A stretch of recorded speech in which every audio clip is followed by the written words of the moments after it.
సంవత్సరాల నుంచి వస్తున్నామండి. ఎలా అనిపిస్తుంది? చాలా బాగుంది. రక్షణలోకి మేము నడుస్తున్నాం. నిజమైన రక్షణ ఇక్కడికి వచ్చిన తర్వాతనే మేము అనుభవిస్తున్నాం. మా కుటుంబాల్లో కూడా ఎన్నో మేలు జరిగాయి. నా భర్త కూడా మారుమనసు పొందాడు. పిల్లల విషయంలో కూడా మంచి స్వస్థతలు కలిగాయి. దేవుడిని అడిగిన ప్రతి విషయం మా కుటుంబాల్లో చేస్తూ వస్తున్నాడు. సమాధానము, ఐక్యత, ఆశీర్వాదము మేము అనుభవిస్తున్నాము. వాక్యం ద్వారా మేము పట్టబడుతున్నాము. చాలామందికి కూడా వివరించడానికి అంత జ్ఞానం మాకు కూడా కలుగుతుందని మేము నమ్ముతున్నాం. 2వ అధ్యాయం 1 నుండి 5 వచనాలలో ఉన్నటువంటి విషయాలను మీ దృష్టికి నేను తీసుకురావడానికి ఇష్టపడుతున్నా. I want to bring you 5 things. ఒక 5 విషయాలు మీ దగ్గర తీసుకొస్తున్నాను. దయచేసి నోట్ చేసుకోండి. Paul struggle for saints. Paul struggle for the saints. పౌలు గారు సంఘం కొరకు ఎంత పోరాడుతున్నాడో ఈ మొదటి వచనంలో మనం చూస్తూ ఉంటాం. పౌలు గారు సంఘం కొరకు ఏం చేస్తున్నాడు? ఆయన చెప్పాలి, మీరు అందరూ రిపీట్ చేయాలి. పోరాడుతున్నాడు. రైట్. 2వ వచనంలో వారి మనస్సులను ఆయన బలపరుస్తున్నాడు. Paul strengthening the hearts of Colossians. వారి హృదయములను ఏం చేస్తున్నాడు? ఆయన బలపరుస్తున్నాడు. వారి హృదయములను ఆదరిస్తున్నాడు. చదివితే ఇక్కడ తమ హృదయములలో ఆదరణ పొందవలనని వారి కొరకు నేను వారందరి కొరకు పోరాడుచున్నాను అని 2వ వచనంలో ఉంటుంది. అదే 2వ వచనంలో ఇంకొక మాట ఉంటుంది. ఏమనంటే వారి ప్రేమ యందు అతుకబడి సంపూర్ణ గ్రహింపు యొక్క సకలైశ్వర్యం కలిగిన వారమై ఉండునట్లు. ప్రియమైన దేవుని బిడ్డలారా, స్పిరిచువల్ యూనిటీ ఇన్ లవ్, ఆత్మీయమైన ఐక్యత దేవుని ప్రేమలో కలిగి ఉండాలని పౌల్ గారు ఇక్కడ తెలియజేస్తా ఉన్నారు. 3వది ఎస్ చెప్తున్నాను. 3వ వచనం చూస్తే బుద్ధి జ్ఞానముల సర్వసంపదలు ఆయన యందే గుప్తములై ఉన్నవి, అనగా seeking riches in Christ. And the last and final 4-5 వచనంలో ఎవడైనా చక్కని మాటల చేత మిమ్మల్ని మోసపరుచుకున్నట్లు ఈ సంగతి చెప్తున్నాను. Safeguard against deception. Safeguard అంటే ఏంటిది? హెల్మెట్ అన్నట్టు కదా. సేఫ్ గార్డ్ అంటే హెల్మెట్ కదా. మోసపూర్చే ఆలోచనలలో నుండి నన్ను నేను ఎలా కాపాడుకోవాలి అనేది పౌలు గారు చెప్తా ఉన్నారు. నేను ఇప్పుడు ఎన్ని చెప్పాను? సంఘం కొరకు పోరాడుతున్న పౌలు. మొదటి విషయాన్ని చూడడానికి ప్రయత్నిద్దాం. సి ఫస్ట్ వర్డ్ చదువుదాం. ఎవరైనా మీ కొరకు, ఎవరైనా గట్టిగా చదవండి.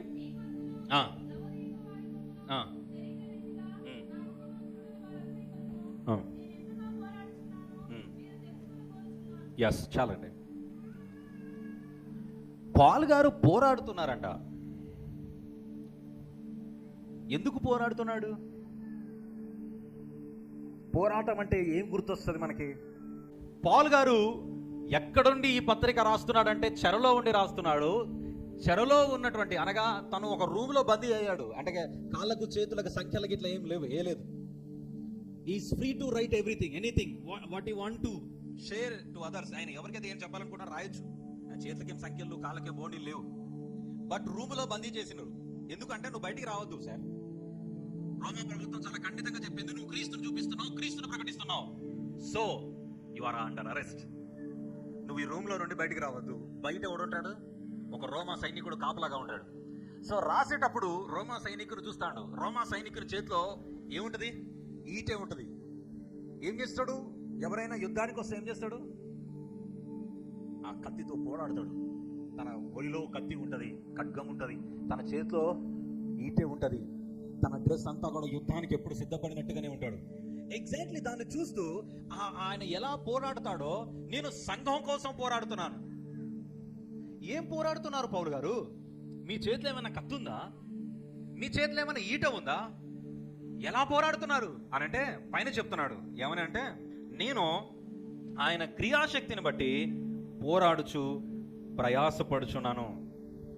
నా ప్రయాస ఏమిటి అనంటే, సంఘములో క్రీస్తు కనిపించాలి. ఎక్కడ పోరాడుతున్నారు అనంటే, సేమ్ ఈయన లెక్కనే ఇంకెవరు పోరాడుతూ ఉంటారంటే, ఆయన ఎక్కడ పోరాడుతున్నాడు అని చూస్తే మనకు అర్థమవుతుంది. కొలస్సీయులకు రాసిన పత్రిక 4వ అధ్యాయం 12వ వచనం చివరి లైన్ ఎవరైనా చదవండి. కొలస్సీయులకు రాసిన పత్రిక 4వ అధ్యాయం 12వ వచనం చివరి వచనం, చివరి లైన్. మీ కొరకు తన ప్రార్థనలలో పోరాడుచున్నాడు. Paul is saying the struggle is in his prayer. అమ్మలారా అయ్యలారా, ప్రార్థన అంటే పోరాటం. ఆత్మీయ జీవితం అంటే పోరాటం. It's a war.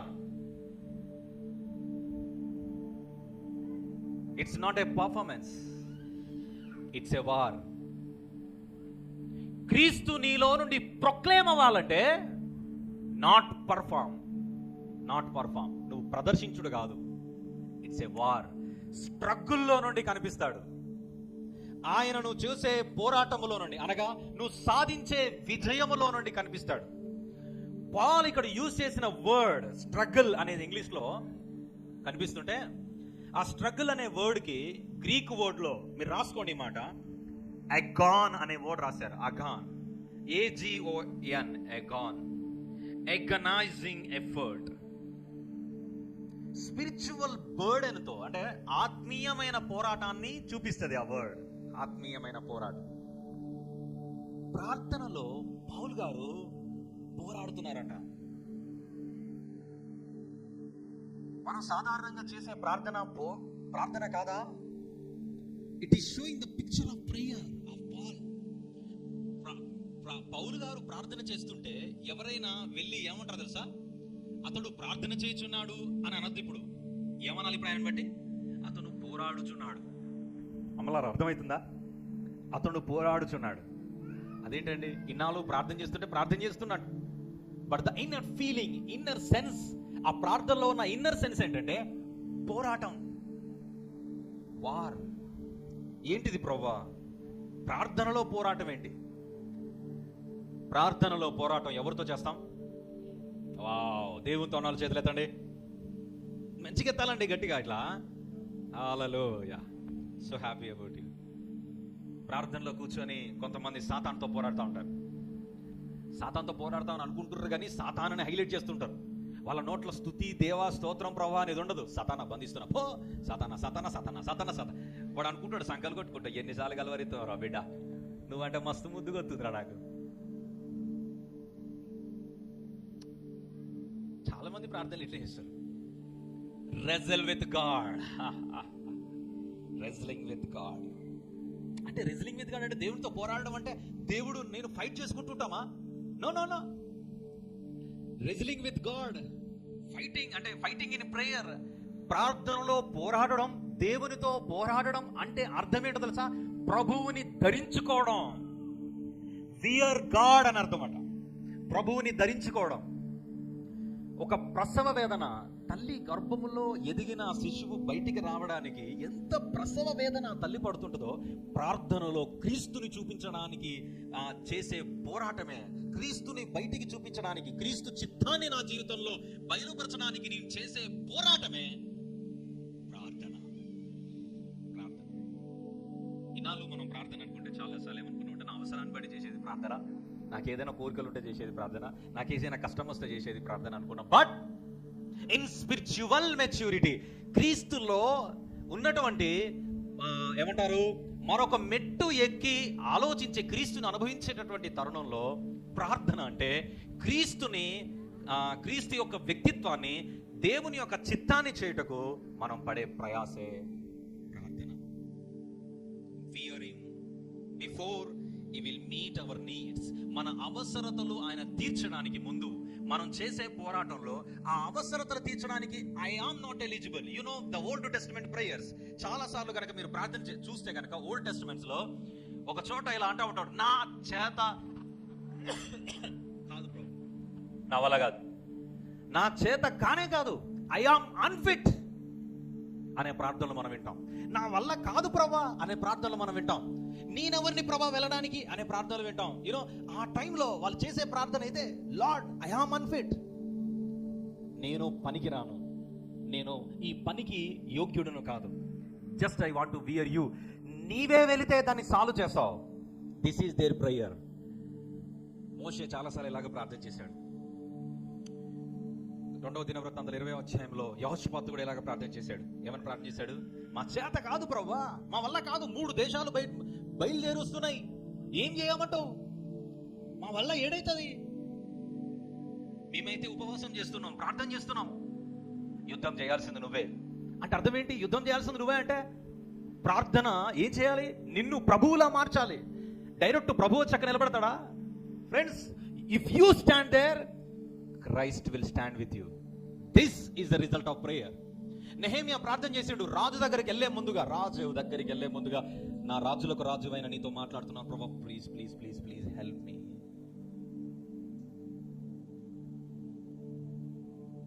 అన్నం తింటలేనయ్యా, మంచులు కూడా తాగబుద్ధి కావట్లేదయ్యా, నిద్ర పడతలేదయ్యా, ప్రశాంతంగా ఎక్కడన్నా కూర్చుంటే వాళ్ళ కేకలే వినిపిస్తున్నాయి, మా యూదుల కేకలు వినిపిస్తున్నాయి, ఆ గోడలు కూల్చబడినవి కళ్ళ ముందు కనిపిస్తున్నాయి, వాళ్ళ పిల్లలు ఏడుస్తున్నాయి, ఏడుపులు వినిపిస్తున్నాయి. I want to do something lord, help me. నేను ఏదైనా చేయాలి ప్రభువా, నాకు హెల్ప్ చేయంటే కిస్లేబు మాసమున రాజు దగ్గర నిలబడ్డప్పుడు రాజు నెహెమ్యాతో మాట్లాడుతున్నాడు. అప్పటి వరకు ఆ గోడ పనిని ఆపేసిన ఆ అర్థహస్త రాజే ఏం చేశాడు? నెహెమ్యాకి తన భార్య పక్కన ఉండగా పర్మిషన్ ఇచ్చాడు. అంటే అర్థం ఏంటి? This is the result of prayer అన్నాం కదా, ఇది ప్రార్థన యొక్క ఫలితం అన్నాం కదా. ప్రార్థన యొక్క ఫలితం ఏం చేసింది చెప్పాలి అందరూ? ప్రార్థన యొక్క ఫలితం నెహెమ్యాను మరొక వ్యక్తిగా అక్కడ నిలబెట్టింది. Not a cup bearer. ఒక కప్ బేరర్తో మాట్లాడేటటువంటి చనువు మేబీ రాజుకు ఉండకపోవచ్చు, కానీ ఆ రోజు ఆయన ముఖం విచారంగా ఉంటే అడిగిండు, ఏమయ్యా నీ ముఖం విచారంగా ఉంది? ఎట్లా అడిగిండు? అన్న ప్రార్థన చేసిండు. అన్న ప్రార్థన ఏం చేసింది? నెహెమ్యాను మార్చింది. సమ్ టైమ్స్ వి ప్రే, మనం ప్రార్థన చేస్తుంటాం, మన పోరాటం ఏంటో తెలుసా? నువ్వు మారు ప్రభువా. నేను మారా, నా వల్ల అయితేలే, నేను మారా, నువ్వు మారు. ఎవరిని మార్చడానికి ప్రయత్నం చేస్తాం? దేవుని మార్చడానికి ప్రయత్నం చేస్తాం. ఒక ప్రేయర్ ఎలా ఉంటుందంటే, పాస్టర్ గారు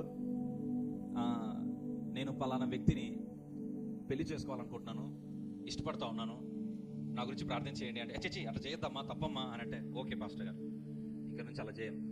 నెక్స్ట్ డే మళ్ళీ వచ్చింది, అమ్మ ప్రార్థన చేసుకుంటున్నావా? చేసుకుంటున్నా. ఎట్లా చేసుకుంటాను? మీరు అన్నారు కదా ఆ వ్యక్తి గురించి అలా ప్రార్థన చేయొద్దని. అవును, మరి ఇక్కడ చెప్తాను, వాళ్ళ అమ్మకి నేను కోడలు అవ్వాలని ప్రార్థన చేస్తున్నాను. అరే రెండు ఒకటేగా, వాడొద్దన్నో వాళ్ళ అమ్మ కోడలు అంటే వాడికి భార్యగా. అరే ఇదెక్కడిది? అదేందా మంట చేస్తున్నా. I don't want to change my prayer. దేవుడే మారాలే. దిగిరా.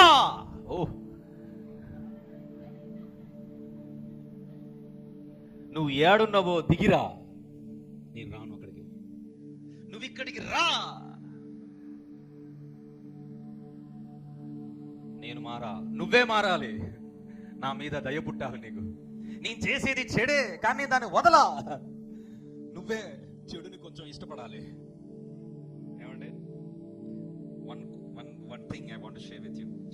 ప్రేయర్ నోట్ చేసుకోండి. Prayer is not our praying to change God's mind. It is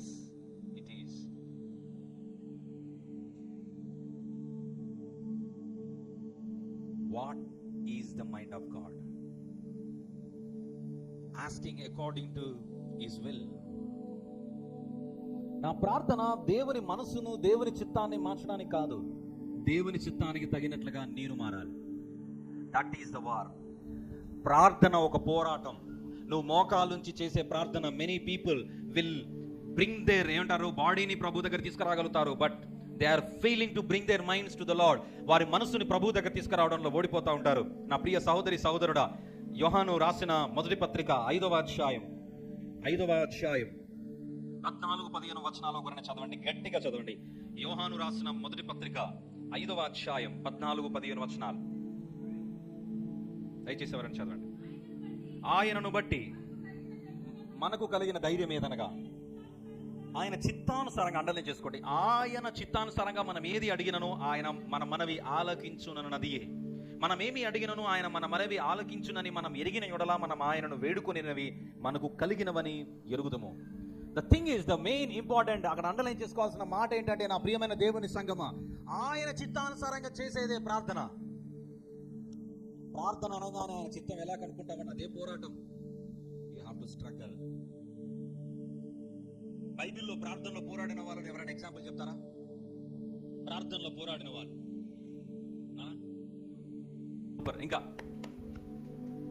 మీరెందుకు కొడుతున్నారు? నెక్స్ట్ ఎస్తేరు, వా సూపర్. అమ్మా మూతియాడి. ఇంకా ఎవరైనా ఉన్నారా?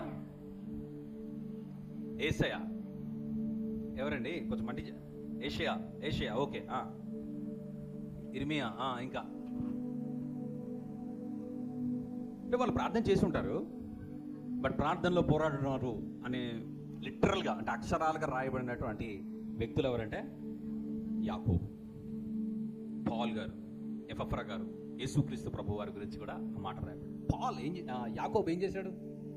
ఆదికాండం 32వ అధ్యాయం చూసి అక్కడికి వెళ్ళకండి, మనం చాలా విషయాలు 32వ అధ్యాయంలో మీరు చూస్తే ఏమన్నది? 32:28లో నువ్వు దేవునితో పోరాడినావు కనుక నీవు యాకోబు కాదు ఇశ్రాయేలు అని పిలువబడతావు. ఈయన గురించి ఒక దగ్గరికి వెళ్దాం. ఓషియా, ఎవరికి చేయండి? ఓషియా గ్రంథం 12వ అధ్యాయం 3వ వచనం ఎవరు చదవండి. ప్రార్థన చేసే వ్యక్తి ఎట్లాంటోడో అక్కడ రాయబడింది. ఓషియా 12:3 చదవండి.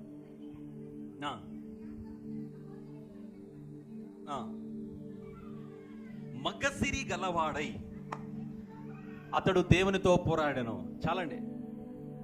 మగసిరి గలవాడు అంటే అర్థం ఏంటంటే, ఒకవేళ నా భాషలో మన తెలంగాణ భాషలో ఇది మాట్లాడుకోవాలంటే వాడు మొగాడు రా, వాడు మొగాడు.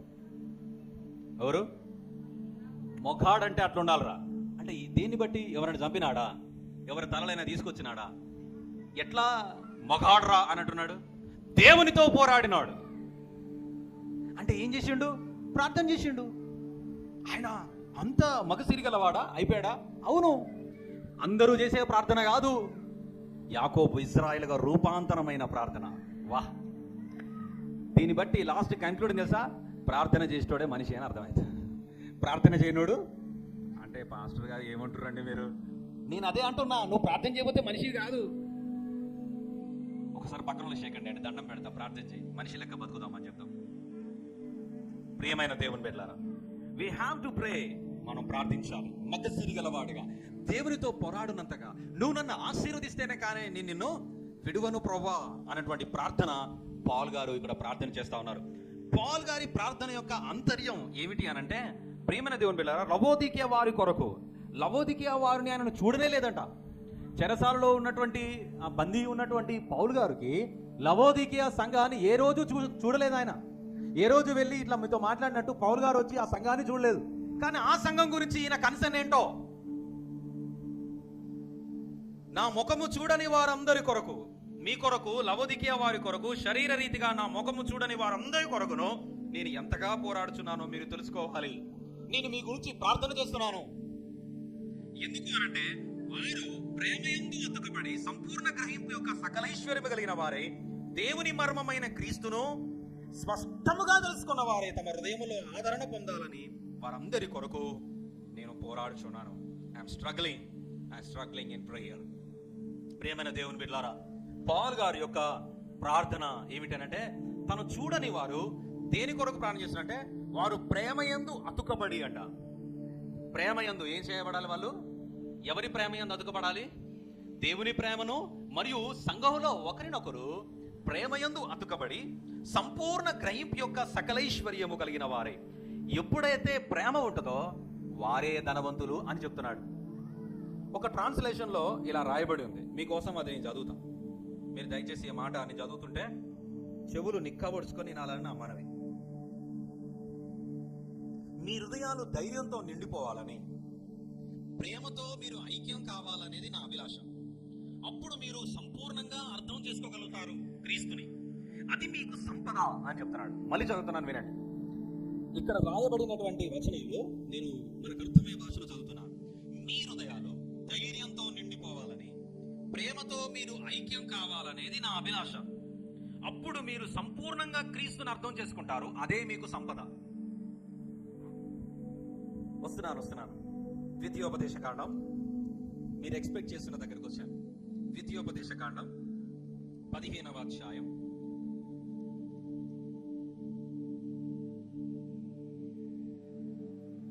5వ వచనం చదవండి.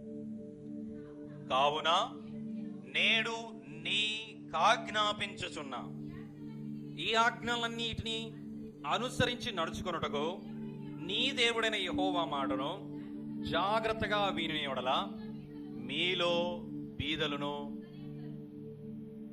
ఉండనే. నేను అందుకే అడిగా ఎంతమంది బీదలు ఉన్నారు అని. పాల్ గారు ఏం చెప్తున్నారు తెలుసా? మన సంపద ఏంటంటో తెలుసా? మన హృదయాలు దేవుని వాక్యంతో నింపబడాలి, ప్రేమతో మనం ఐక్యం కావాలి, క్రీస్తుని అప్పుడు మనం సంపూర్ణంగా అర్థం చేసుకుంటాం, అది మనకు ఐశ్వర్యం. ఇదే మాట ఇశ్రాయేలుతో మోషే చెప్పాడు. ఏం చెప్పాడు? నేడు నేను నీకు ఆజ్ఞాపించుచున్న ఈ ఆజ్ఞలన్నిటిని అనుసరించి నడుచుకుంటే, యెహోవా మాటను జాగ్రత్తగా వింటే మీలో బీదలు అంటే ఏదో ఒక లేమి ఉంటే అది బీద, అంతే కదా? అన్నం లేదండి, ఊరు లేదండి, తాగడానికి నీళ్ళు లేవండి, డబ్బులు లేవండి, ఇదే కదా లేమి ఉన్నవాడే బీద. అంటే దేవుడు ఏం చెప్తున్నాడంటే అసలు లేమి అనేది ఉండదు. చిన్న ఎగ్జాంపుల్, ఒక ఆయన పెద్ద ఫంక్షన్ చేస్తాడు. ఫంక్షన్ చేసుకుంటా వాళ్ళ నెలల పాప ఉయ్యాల్లో వరుండబెట్టేటటువంటి ఫంక్షన్, ఉయ్యాల రెడీ చేసిండు. అక్కడ ఒక చిన్న మంచం వేసి ఆ మంచం మీద పాపను పడుకోబెట్టాడు. ఏది? ఆ ఉయ్యాల్లో పండుకోబెట్టనీకి ఆ ఉయ్యాల నీకు రెడీ చేస్తుంటే అక్కడ పెట్టుకోబెట్టాడు. అందరూ వస్తారు. అది ఎక్కడ అంటే చాలా చలిగా ఉండేటటువంటి స్థలం. సో చాలా మందిని పిలిచిండు ఆయన. ఒక ముసలి ఆవిడ ఫస్ట్ వచ్చింది. ఆమె దుప్పట్లు కప్పుకొని వచ్చింది. చలేస్తుంది కదా. వచ్చి ఏం చేసిందంటే ఆ ఫంక్షన్కి వచ్చినట్టు ఆమె దుప్పట్లు తీసి ఆ మంచం మీద వేసింది. ఇక ఆమె పోయి ఫంక్షన్లో కూర్చున్నారు. వచ్చిన వాళ్ళందరూ దుప్పట్లు వేసుకొని వస్తారు కదా. ఏం చేసారు? ఒక దుప్పట్లు ఆడున్నాయి. ఏం చేసారు? అందరు తీసి ఆ దుప్పట్లు ఆడనేసిపోయారు. ఫంక్షన్ జరుగుతూ ఉంది, విందు జరుగుతూ ఉంది. ఆఖరికి ఆ ఉయ్యాల్లో పడుకోబెట్టడానికి పాప ఏదని ఎత్తుకుతే కనిపిస్తలేదు.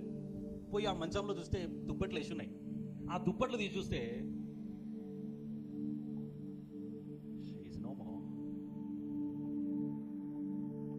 ఈరోజు we are celebrating God's word without believing, without accepting, without recognising. మనం ఈరోజు జీవిస్తూ ఉన్నాం క్రైస్తవులుగా. క్రీస్తునందు విశ్వాసం ఉంచకుండానే, దేవుని వాక్యాన్ని అంగీకరించకుండానే, దేవుని వాక్యాన్ని నమ్మకుండానే మనం రిచెస్గా బ్రతకాలని ప్రయత్నం చేస్తున్నాం ఇన్ అవర్ ఓన్ వేస్. కానీ దేవుడు వాక్యం ఏం చెప్తున్నాడంటే, ఏది మీకు సంపద, యు ఆర్ రిచ్ ఎప్పుడు అనంటే దేవుని మాట మీరు వినాలి, దేవుడు చెప్పినట్టు మీరు చేయాలి, దేవుని ప్రేమ మీలో ఉండాలి, దేవుని ప్రేమను బట్టి ఒకరినొకరు కలిసి ఉండాలి, దేవుని వాక్యం మీలో ఉండాలి. ఇంకో మాట చెప్పనా? 3వ వచనం చదవండి. కొలస్సీ రాసిన పత్రిక 2వ అధ్యాయం 3వ వచనం. బుద్ధి జ్ఞానముల సర్వసంపదలు ఆయన యందే గుప్తమై ఉన్నవి. క్రీస్తులో వివేకము, జ్ఞానము అనే సంపదలు ఉన్నవి. వాట్ ఏ వండర్ఫుల్ వర్డ్ అండి. దేవుని బిడ్డలారా, క్రీస్తులోనే సంపదలు ఉన్నాయి, క్రీస్తులోనే ఆస్తి ఉంది, క్రీస్తులోనే ధనము దాచబడి ఉంది. ఆ క్రీస్తుని మనం ఎంతగా అనుభవిస్తూ ఉంటే అప్పుడు మనం బీదల వలె ఉండం, మనలో లేమి అనేదే ఉండదు. ప్రేమైన దేవుని బిడ్డలారా, the first strengthening the hearts అనే పౌలు గారు చెప్తున్నారు. Strengthening the hearts. మీ హృదయాలు ధైర్యంగా ఉండాలి. మీ హృదయాలు ఏమంటారు? వారు ప్రేమ యందు అతుకబడి, క్రీస్తు ప్రేమకు అతుకబడి ఉండాలి. అతుకబడి అనేటటువంటి వర్డ్ని ఇక్కడ ఏమని యూజ్ చేశాడంటే, అబాయిడ్ అనే వర్డ్ కొన్ని ట్రాన్స్లేటర్లో కనిపిస్తుంది. అంటే ఈ అబాయిడ్ అనే వర్డ్ స్వయంగా యేసు ప్రభు వారు ఉపయోగించారు. ఎక్కడ అంటే ఎవరైనా చెప్తారా? యేసు ప్రభు ఎక్కడ ఉపయోగించాడు అబాయిడ్ అనే వర్డ్? ఎవరు అన్నది? అబ్బా, చప్పలు కొట్టారు ఒకసారి. నువ్వేనారా అన్నది? ఎవరన్నారు? నిజమైన ద్రాక్ష. యేసు ప్రభు వారు అన్నారు, నాకు వేరుగా ఉండి మీరు ఏమీయో అంటే అర్థం ఏంటి? నాకు వేరుగా ఉంటే నువ్వు బేకార్గా ఆడివే. అంటే బీదోడు అంటే అర్థం ఏంటండి? అంతే కదా, బేకార్. ప్రియమైన దేవుడు, నాకు వేరుగా ఉండి మీరు ఏం చేయలేదు. నాకు అతుకబడి, నాకు అంటుకట్టబడిన మీరు నాకు అతుకబడి ఉండండి. సో